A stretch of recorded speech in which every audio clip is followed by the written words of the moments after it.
welcome back to Good Morning Lala. And if you're looking to manifest your mojo this week, you might want to speak to this woman, Dr. Amie Harwick, she's a licensed marriage and therapy family therapist, but she's really a sex therapist, not going to lie. So how are you? I'm good. Thanks for having me today. So take us to understand, what does it mean to be a sex therapist? So that's an interesting concept and question, just because a lot of people don't know what it means. So I'm a licensed marriage and family therapist, and after that I went to school and got an additional degree in sexuality.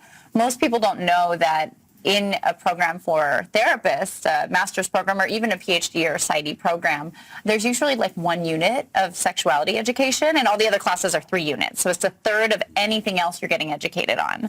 And in the class I took, pretty much, they were like, write a paper on whatever you want about sexuality. Right. And then the teacher wrote, the professor wrote, you should really teach this class. And I'm like, I will. So I'm actually in talks to do exactly that soon.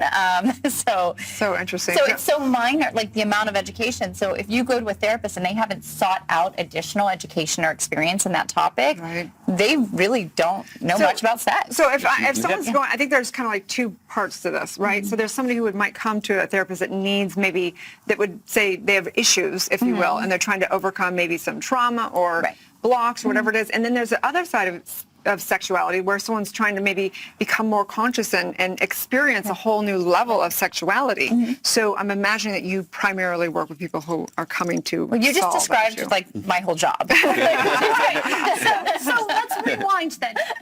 Who are your typical patients? Are they people in relationships? Are they singles? And what are you treating them for? Yeah, so as a licensed marriage and family therapist, I see all kinds of different things. So I just don't talk about sex all day, which some people think I do, but people either come to me because there's a sexuality related thing, or because anxiety, depression, change of life stuff, breakups, moves, things like that. But then when a person that comes in not for a non-sexuality related thing, and they realize, oh, you wrote this book, and I've seen you on this TV show, or I've looked you up and realized that you write a lot about sexuality, I actually have never told anybody, and then I get the disclosure like, I'm a virgin and I'm 30 years old, or I've had this sexual trauma, or I have this kink or fetish that I feel shamed about. So they'll open up to me about those things. So typically a lot of my clients, I think people think because it says marriage and family therapist, which is really just an umbrella license term that means that I can work with couples, married couples, kids, family, individuals. But really, I work mostly with individuals and some couples. Most of my clients are generally younger. I think being in LA, there's just a lot of younger people in West Hollywood where I practice. Most of my clients, I would say 20 to 35. I work with a lot of women and on dating and So can you tell us like kind of what are they come in for?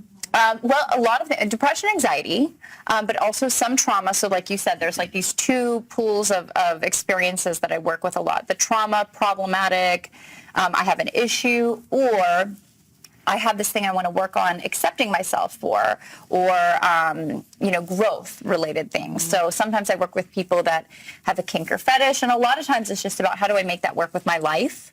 How do I become more accepting with it, or not violate people by not being honest with them about the things that I'm interested in or the things that I do. I work with sex workers, so people that maybe were previously sex workers, and in this town, the adult industry is huge, so the people that do or have done some type of work in that industry, it's a very big group of people. And there's a lot of issues that come from that industry, but also a lot of just self-acceptance, and work with people that maybe don't have a problem that they did porn in the past, but they want to move forward in their life, and how do they do that authentically and with a positive view of themselves. Nice. When did you discover you had this passion and this purpose? From a really young age. So I was always really involved with feminist studies. I mean, as an adolescent, like I would walk around with like true crime because I was always interested in human behavior, like the dark side of human behavior, and then also feminist and sexuality books. So I was, talking a lot about Gloria Steinem and, a lot of the 90s feminist riot girl literature at the same time, and zines, very big in the 90s.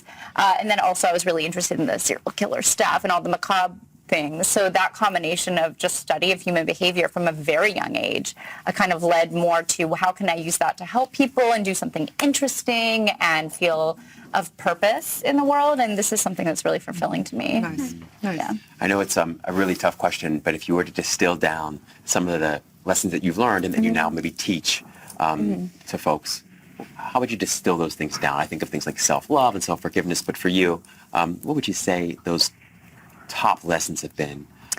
I think top lessons for me personally, like in both my personal and professional life, and especially living in the city that is very different from living other places, the concept of happiness, I think we can really prevent ourselves from being truly happy when there's a sense of entitlement, or our perception of what we deserve is higher than or different than the life we live. So if we are expecting a different life than the one that we have, we're never going to be happy. So it's about accepting and changing perception and being very aware of privilege and entitlement. Yeah. It's all the same. It's interesting. It's all the same work. It doesn't matter what the title is. Truth is truth. Inner work is inner work. And so it's so fascinating. But thank you so much for all your work that you do. I'm sure it's sex is an important part of our lives. Well, sexuality is part of everything that we Yeah. do. So it's not just sex, because sex itself, like penetrative intercourse, is an act. Right, it's a behavior that we do, but all the things around it, of how we see the world and how we sexualize things, or how our sexuality or sexual identity affects how we take in and give information, that's a huge part of the world. So it's just so important to be aware of it. One quick question. Does your job and your role as a sex therapist and as a traditional therapist affect your dating relationship life? Yeah. Oh, yeah. Oh, my God. Oh, my God. Well, as a therapist, first of all, if I go on a date, it's like doing an intake with like, so where are you from? What's your background? What kind of traumas have you experienced? How have you worked on these things?